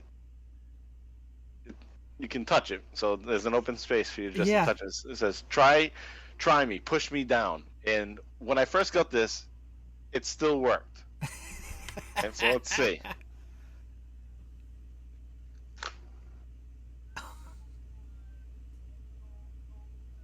Yeah. You hear me? All right, let me do it again closer to my mic. Yeah, I got it. That's the bottom line of Stone Cold Show. That's pretty good. That's pretty. I'm shocked. How does that still work? So that one's awesome. And he just crunch his head in. So the other ones were The Undertaker. So The Undertaker is on all of these projects. I got to get one of those. That's I don't know what he says, what The Undertaker says. Probably rest in peace, right? Gotta be, right? Then you got Mankind, Have a Nice Day, probably. And then you get The Rock. Smell The Rock, it's cooking. Yeah. Gotta be. So yeah, that was cool. So thanks, Steven, for all these nice little gifts. He finds the most random stuff. Yes, he does. It's awesome. So I figured this would be a great spot to spotlight what he's given me here on Talking Taker. So awesome. That is my favorite one, the head crusher. I've never seen that before. I've never heard of that. Neither have I until you sent one. I can't believe it still works.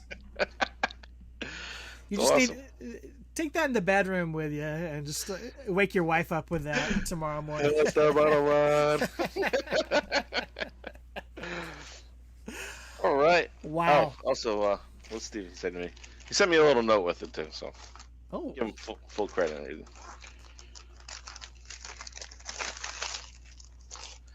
So, hey Mike, I hope you enjoy these Stone Cold gifts from one podcast host to another. Keep on rolling, Steven, collecting dead man. That's awesome. Well, thank you, Steven. Shout out to Steven, a good friend of ours. Well, let's crush some heads right here with this. We're gonna wrap it all up here tonight. Well, we gotta do a little wrestling here on this wrestling podcast. You suggested it, Mike.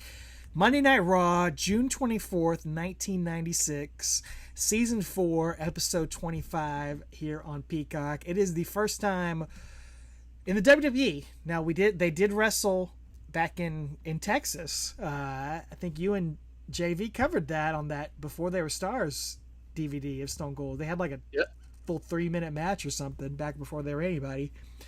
But first time in the World Wrestling Federation here on Monday Night Raw. Do you have it pulled up? Do you have a timestamp? I do. Okay. Yep. Timestamp is 32:41. Okay. I was at 33:41. I'll go back. It should be just right after Ultimate Warrior. All right. Yep. I see it. And Austin's in the corner of the ring. Yep. So you got Peacock Premium. I got Peacock Premium. We can just do this. Perfect. We're balling. We're paying $11.99. The price went up $2. I'm so pissed off about that. Yeah, it went up $5, of course, because I don't know how you were paying for it. Same. Before. Yes. Xfinity. Yes. Did you have Xfinity? Yes. I had my parents' Xfinity.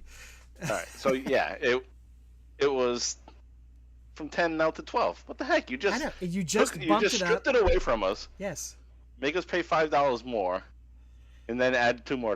That's what made me mad. I don't care about the $2, but the fact that you just raised it on me a month ago. Right. Like, give me a break, man. Anyway, we're stuck. We're going to pay whatever they want us to pay. Yeah, I have to pay. All right, 32 minutes, 41 seconds. Let's watch this main event match. You want to count us down? Can I go to the bathroom quick? Yeah. I'm going to do the same. Right. Yeah, let's do it. All right. Yeah. All right, we're all set. Took our bathroom break. Maybe you did too out there. But let me just remind you, Season 4, Episode 25, Monday Night Raw from June 24th, 96. 32 minutes, 41 seconds, right? Yep. 32 minutes, 41 seconds. All right, so Stone Cold's standing there in the corner of the ring. Mike, give us the countdown, and let's watch this main event. All right, I'll count down 3 down to 1, then say play. When I say play, we all click play.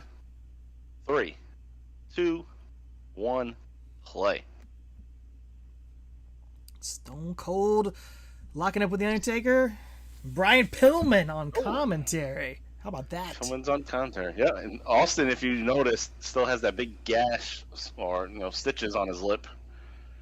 Yep. So when was King of the Ring? Like a week before this, or the night before? Oh, the night before. Wow. So this is a live episode. Okay. The night after King of the Ring. So immediately, right after Austin wins the King of the Ring, cuts that promo. He's stepping up another level. Now he's taking on the Undertaker. Absolutely. He's been up against Mark Mero, Savio Vega, Aldo Montoya. Now he gets a match with the Undertaker.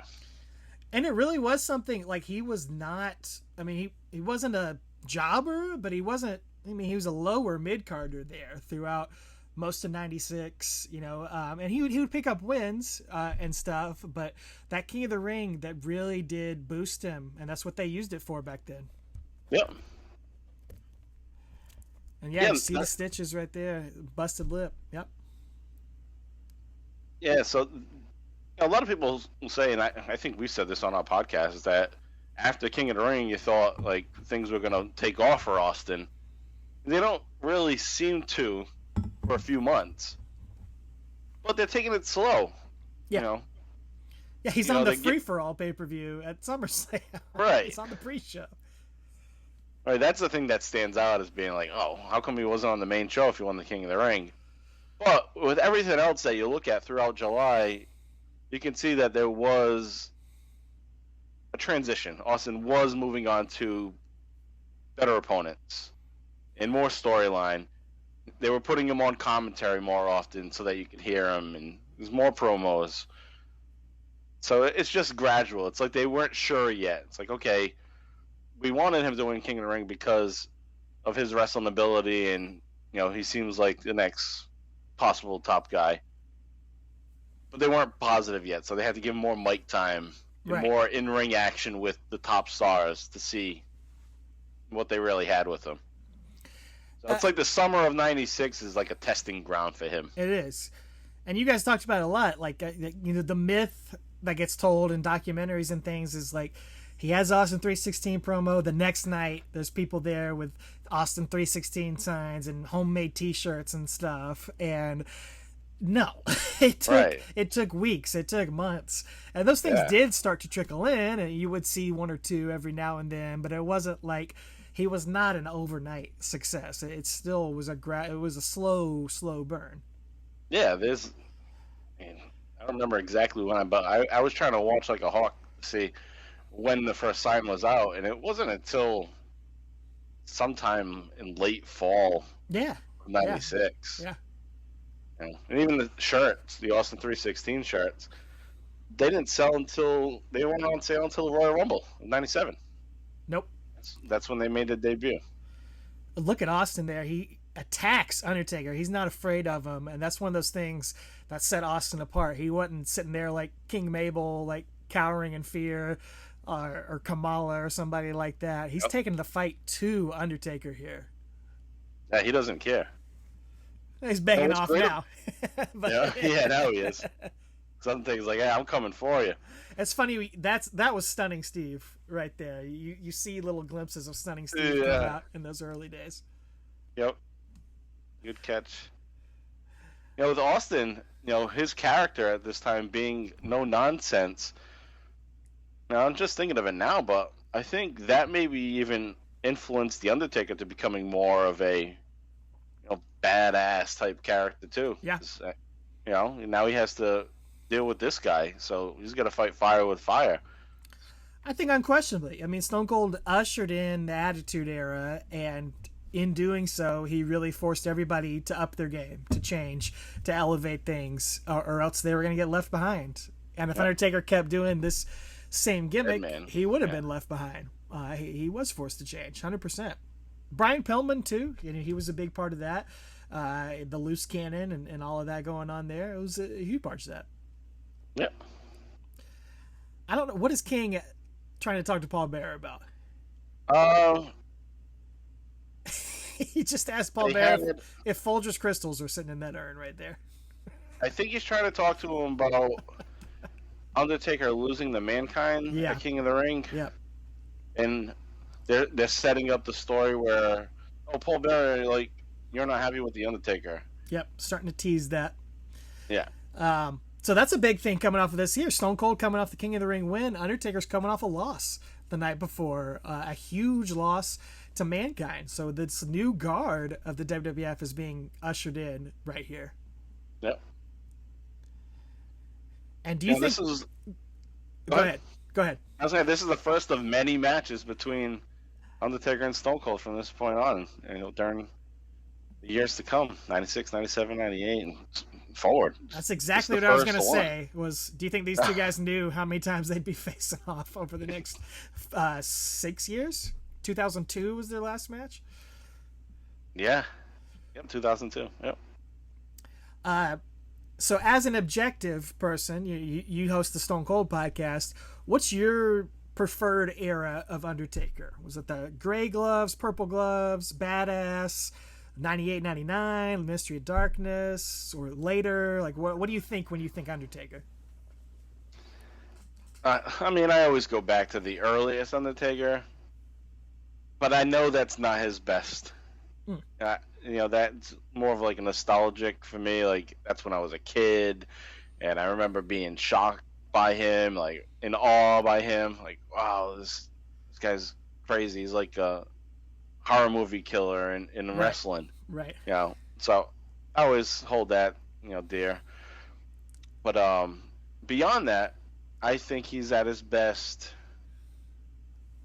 during the Kane and Undertaker stuff, 98. Yeah.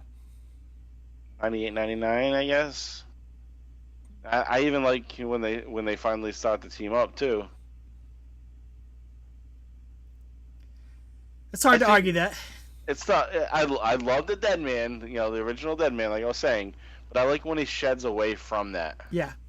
And I think this right here is kind of the beginning of that. It is starting to bring a little bit more of that. He's doing a lot more wrestling. He's starting to go away from just the zombie moves and things like that. So he's starting to show us what he can really do. Yeah, and I think what they're building to here with the Paul Bearer turn on him, I think that only helps him even more because that creates a whole new dynamic in his character. Yeah.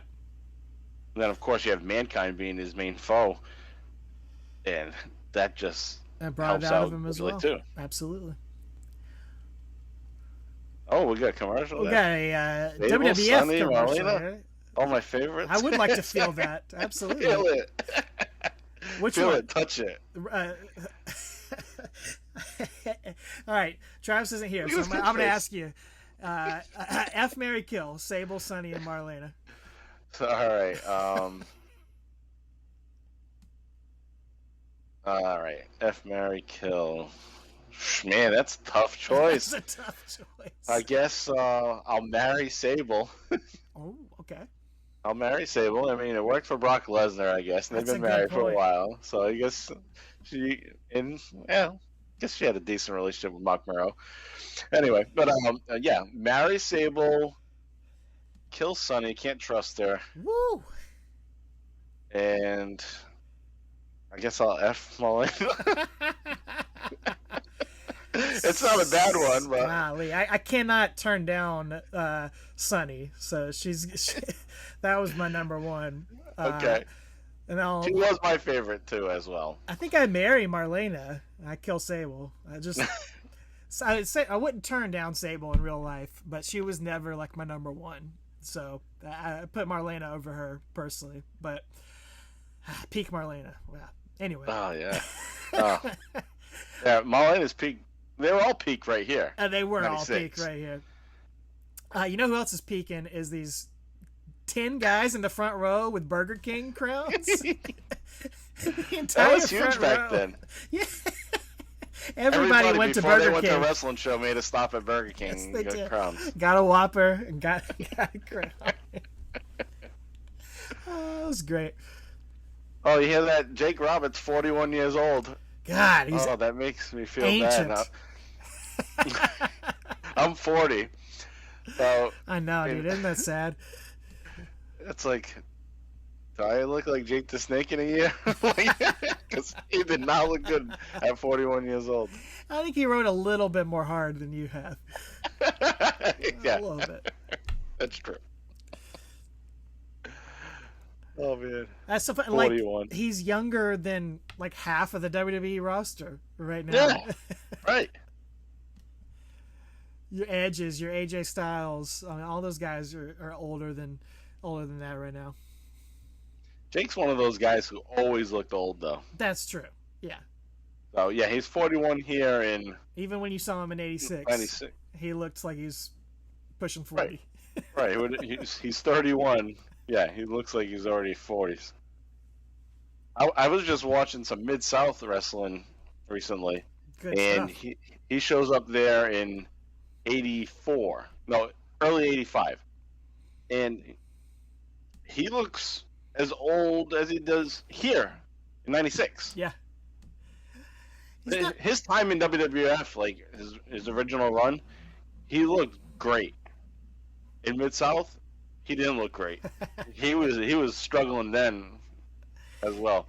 He's not what you'd call a body guy. No, he was not in shape like he was eventually, like in 90 or 89.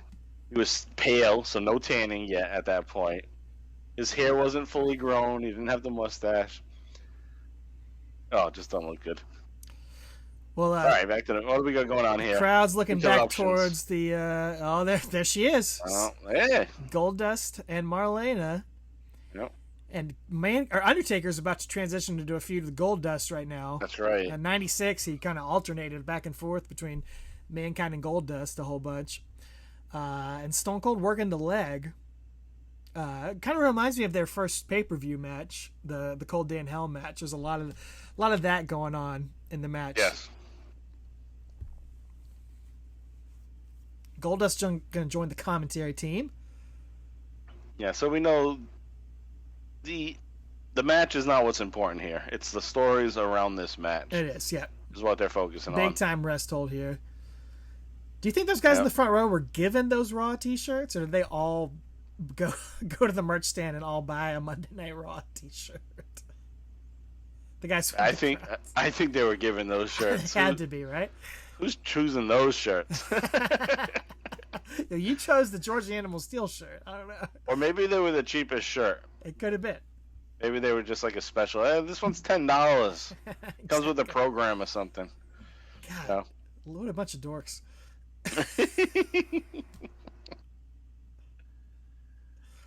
Although they got to see Stone Cold Steve Austin and The Undertaker on Raw, man. And we didn't. Yeah, who am I to talk?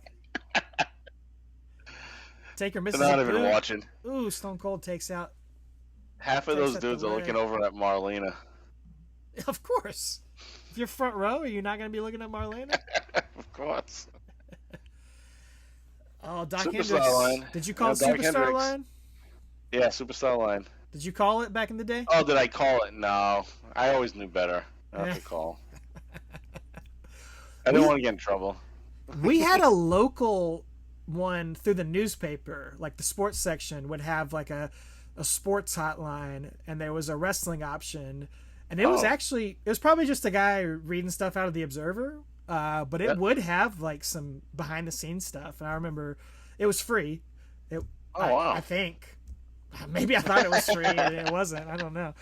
But like it would update once a week, I think. But I would call it every Tuesday, I think it was. And it was like rumors and stuff like that. So it was one of my first exposures to sort of, behind the scenes stuff, I remember. That's awesome. Yeah. Yeah, we had the same radio station I was talking about before. They had a wrestling show. Mm-hmm. Now, prior to us having a wrestling show, like way before, like in the 90s, like mid-90s, 95, 94. And they would just talk wrestling, what's going on. And I think same thing, they were reading from Observer and just putting information out there. And you could call in. Yeah. And ask questions and be part of it. So I did that. And everyone would give themselves like a nickname, like a gimmick name. So I was so creative that I was the Rocket. The Rocket, Mike Proulx, Yeah, like Owen Owen Hart. Hart. So, Yep. yeah, so I was the Rocket. It's funny. I've told this story to friends that didn't know I was doing that. So sometimes I'm the Rocket. That's just what they call me. Well, hey, Rocket. the Rocket. Well, how about this full circle to the beginning of the podcast, man? Gold Dust just threw a bunch of gold dust into Undertaker's face to Like end the powder match, spot. just like the powder you saw in your first wrestling match. That's awesome. I had no idea that was going to happen, but Paul Bearer, oh, look at those shifty eyes right there. Yeah. He's selling Already, that. Couple right, months we're getting ahead the of time. seeds. Yeah.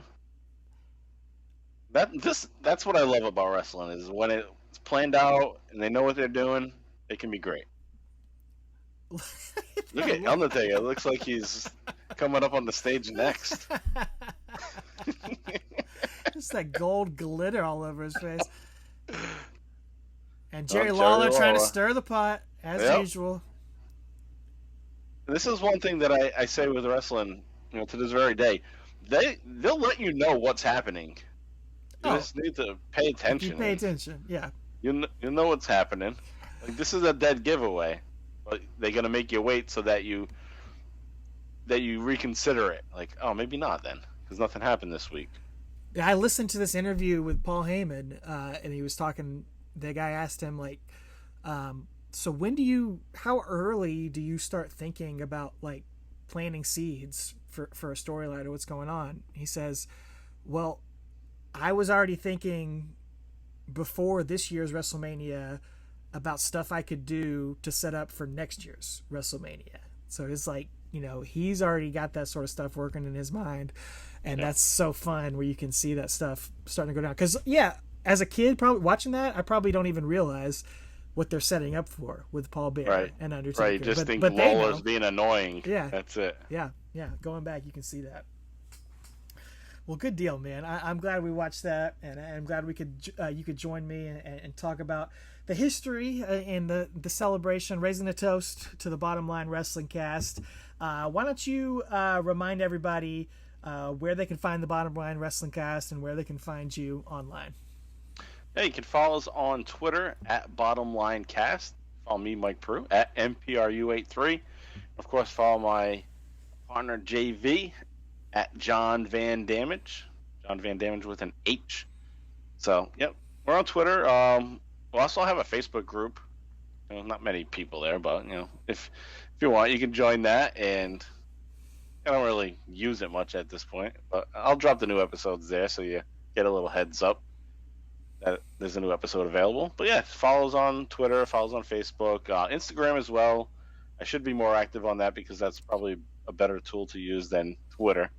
But at this point we're towards the end of this podcast. At least I think. Probably could go on another 5 years.